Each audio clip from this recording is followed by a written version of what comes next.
Jesus explicou sua identidade antes da criação do mundo, compartilhando conosco muitos mistérios, incluindo os eventos que precederam a criação do mundo. Essa revelação é documentada no livro de João, a oração mais profunda já proferida por aquele que é considerado a figura mais significativa da história. É um momento de grande poder. A oração de Jesus no capítulo 17 de João é um dos pontos mais destacados de toda a Bíblia. Nesse capítulo, podemos nos aproximar do coração de Jesus enquanto ele se comunica com seu Pai. Embora a Bíblia contenha muitas orações notáveis, como a de Salomão, Abraão e Moisés, a oração registrada em João capítulo 17 é indiscutivelmente a mais sublime de todas. Jesus falou sobre a glória e a majestade que ele compartilhava com Deus, seu Pai, antes mesmo da criação do mundo, como está registrado em João capítulo 17, versículo 1 ao 5. Ele disse: Pai, chegou a hora. Glorifica o teu Filho, para que o teu Filho te glorifique, pois deste a ele autoridade sobre todos os seres humanos, para que ele conceda a vida eterna a todos os que lhe deste. E a vida eterna é esta: que te conheçam, o único Deus verdadeiro, e a Jesus Cristo, a quem enviaste. Eu te glorifiquei na terra, completando a obra que me deste para fazer. E agora, Pai, glorifica-me junto de ti, com a glória que eu tinha contigo antes que o mundo existisse. Antes da criação da terra, Deus existia com sua majestade e glória, juntamente com seu Filho. O Gênesis marca o início de muitos eventos importantes, incluindo a criação do homem e de todas as outras criaturas. Mas Deus não tem um começo. Ele estava lá desde o princípio da Bíblia, e a Escritura testemunha sua presença na criação do universo. Antes da existência de nosso universo, deve ter havido algo ou alguém eterno. E a Bíblia deixa claro que essa entidade é Deus. As Escrituras afirmam isso em diversos versículos ao longo de sua narrativa. A Bíblia ensina que Deus é eterno e incriado, ou seja, ele sempre existiu e sempre existirá. O Gênesis, no capítulo 1, faz referência a Elohim, um termo que indica uma pluralidade em Deus, revelando a Trindade divina. Como resultado, a primeira oração registrada na Bíblia, no Gênesis, utiliza um substantivo no plural com um verbo no singular. Alguns podem argumentar que isso é gramaticalmente incorreto, mas teologicamente correto, sugerindo a Trindade divina, onde Deus é uno em três. A verdadeira oração muitas vezes revela o âmago de uma pessoa. O capítulo 17 do livro de João oferece uma oportunidade única para contemplar a natureza e o coração de Jesus. Nessa oração, Jesus aborda vários temas que foram desenvolvidos ao longo do Evangelho, como glória, glorificação, envio, fé, mundo e amor. Jesus faz uma petição para ser glorificado. Pai, chegou a hora. Glorifica o teu Filho, para que o teu Filho também glorifique a ti. Isso ocorre antes do momento da glorificação de Jesus, e é uma súplica desprovida de egoísmo. Sua preocupação por si mesmo está intrinsecamente ligada à glória do Pai. O Filho só pode glorificar o Pai se o Pai responder primeiro à oração do Filho. Jesus não aguardou até a crucificação para glorificar a Deus Pai.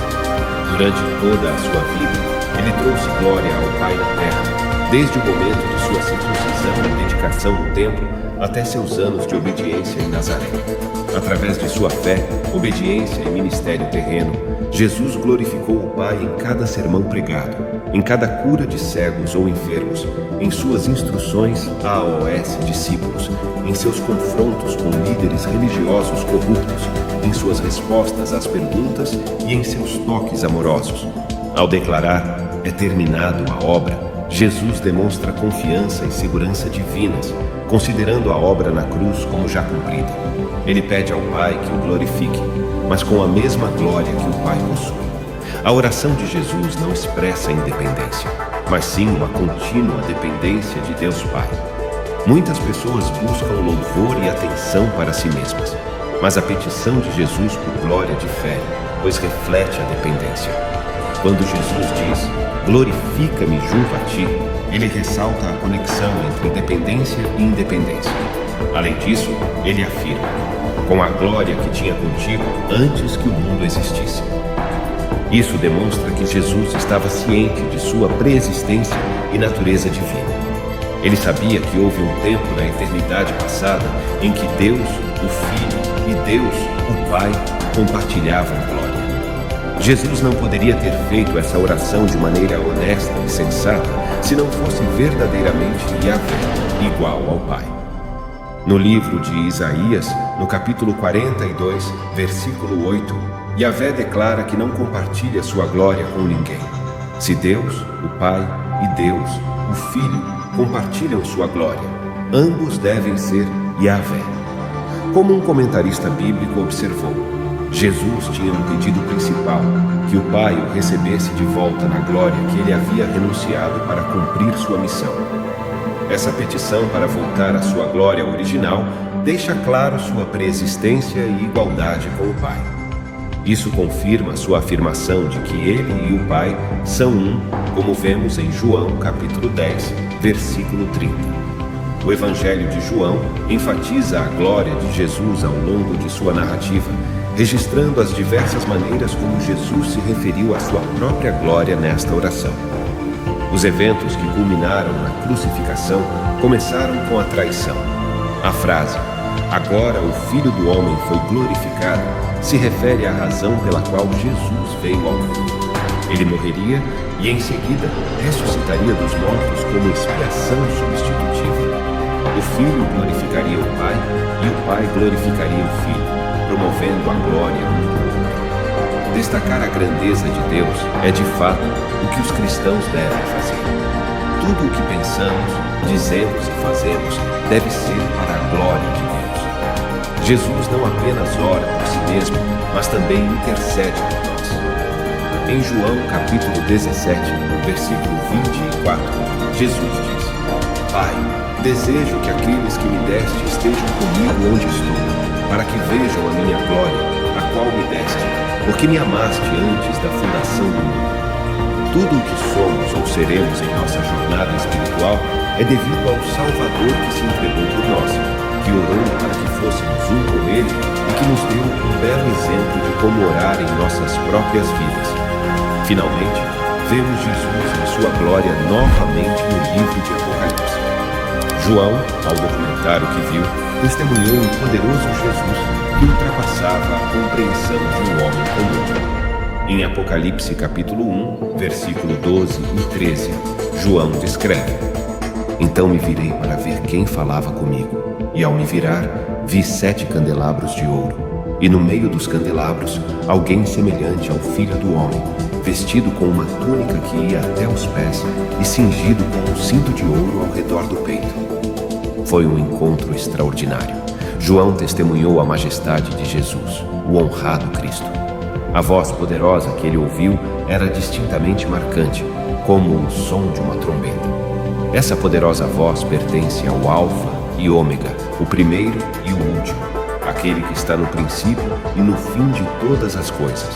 Porque Jesus se identificou com esses nomes em Apocalipse, capítulo 1, versículo 18, sabemos que era a voz potente de Jesus.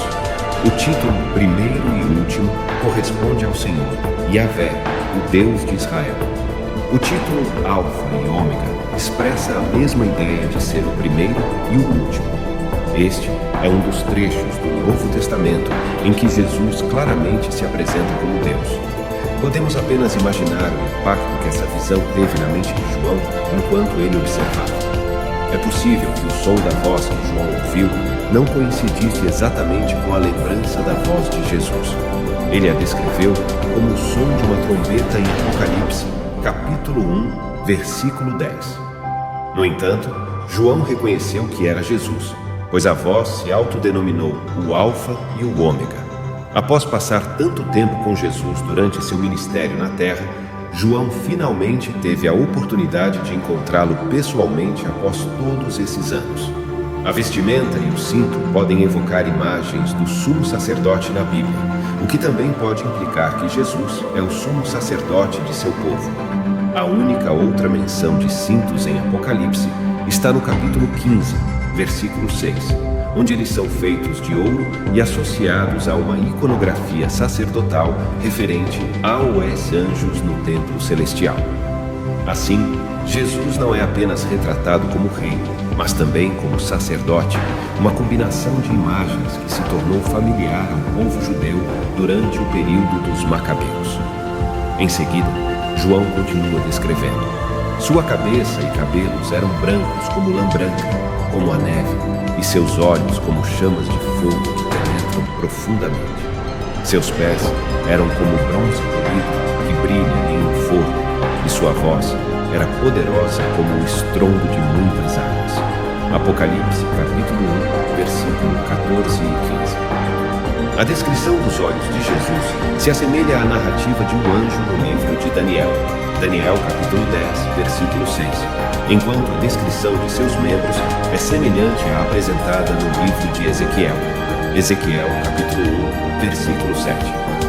Essas características angelicais na visão de Jesus por João não o igualam aos anjos, mas muito provavelmente servem para enfatizar a imensa grandeza de Jesus. Ele não pode ser retratado como menos glorioso do que um anjo. Olhos como chamas de fogo descrevem olhos apaixonados na literatura grega, mas também podem representar os olhos sobrenaturalmente flamejantes de seres divinos ou anjos. O brilho metálico também pode simbolizar a glória de Deus, como visto em Ezequiel capítulo 1, versículo 27. Embora outras características sugiram que, enquanto João descreve a glória de Jesus como pelo menos igual à de um anjo, certamente vai além da glória de um anjo. O rosto de Jesus também brilha como o sol, um atributo que no texto grego às vezes é atribuído a divindades, anjos e, na tradição judaica, a Deus.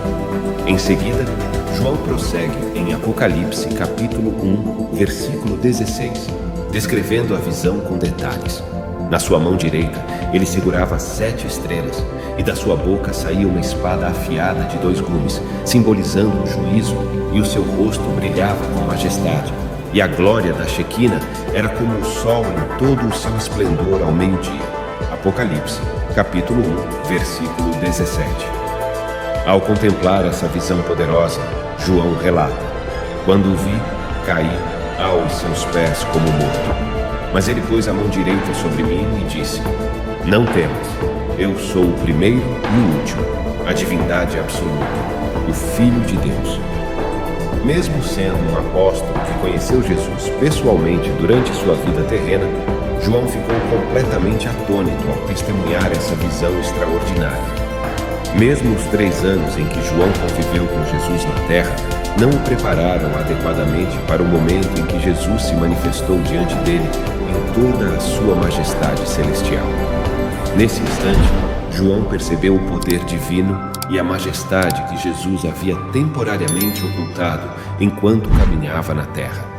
Essa renúncia temporária de sua expressão externa de igualdade divina e dignidade legítima, como mencionado em Filipenses capítulo 2, versículo 7, demonstra o incrível milagre de como Jesus pôde ocultar sua glória e autoridade enquanto habitava neste mundo. João continua sua narrativa em Apocalipse, capítulo 1, versículo 18, onde Jesus se identifica como o Eterno, vivendo dentro e além de todo o tempo e espaço. Eu estive morto, mas eis que estou vivo para todo o sempre, e tenho as chaves do absoluto controle sobre a morte e o Hades, o reino dos mortos. Jesus é aquele que vive, apesar de ter estado morto, e vive eternamente. Suas credenciais de ressurreição são inabaláveis, e ele vive para nunca mais conhecer a morte. A vitória que Jesus conquistou sobre o pecado e a morte é eterna e absoluta.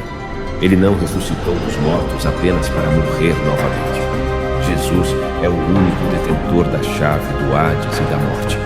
Algumas pessoas podem acreditar que o diabo tem autoridade ou poder para determinar quem vive e quem morre, mas estão claramente enganadas, porque apenas Jesus tem o controle absoluto sobre o Hades e a morte. Originalmente, o Apocalipse era conhecido em grego antigo como Apocalipsis, que significa revelação e desvelamento. O livro de Apocalipse é uma revelação de Jesus Cristo no sentido de que pertence a Ele. Ele é a figura central da revelação. Jesus é a pessoa de quem o livro trata. Por que precisamos de uma revelação de Jesus? A grande falha de muitos crentes é enxergar Cristo como um personagem em páginas, certamente mais do que um mito, mas ainda uma figura de um passado distante, um personagem histórico que viveu há muitos anos e realizou atos notáveis de salvação, mas que está longe de ser uma realidade viva, presente e brilhante. Charles Spurgeon escreveu: Deus deu isso para mostrar a seus servos. Esta é uma razão significativa pela qual Deus escolheu revelar essa informação sobre Jesus à humanidade. Ele a deu para compartilhá-la com outros, não para mantê-la em segredo. Isso é uma revelação, não um conhecimento oculto. O livro de Apocalipse é um livro de profecia preditiva que faz previsões sobre eventos futuros, ou pelo menos futuros em relação ao período em que foi escrito. Embora nem toda profecia seja necessariamente preditiva, isso é claramente o foco deste texto profético. Alguns podem dizer que não devemos nos preocupar com profecias porque são em vão. Contudo, se Deus se importa o suficiente para falar sobre isso, nós também deveríamos nos importar o suficiente para ouvir. Foi dito que eventos futuros não devem ser examinados até que aconteçam. Não acredito que isso foi dito a sério. Agradeço por você ter chegado até aqui em nossa companhia. Se gostou do nosso vídeo, nos ajude a crescer e chegar a mais pessoas, comentando, compartilhando e deixando seu like e se inscrevendo no canal com Altíssimo. Com esse simples gesto, nos dá forças para continuar fazendo mais vídeos como esse.